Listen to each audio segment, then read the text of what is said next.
Flash fill. Flash fill is one of the good options in Excel when you want to fill the column based on the pattern. So here we want the agent name from his email. So let's type first name John Davis and press Ctrl E from keyboard. So here Excel automatically fill the rest of the cells. This is one option. Another option, you can click just corner of the cell with mouse, right click, drag to the last cell and leave the mouse. You will see the one option is also coming here.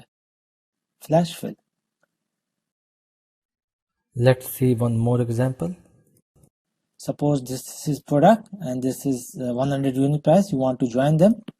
Just click here.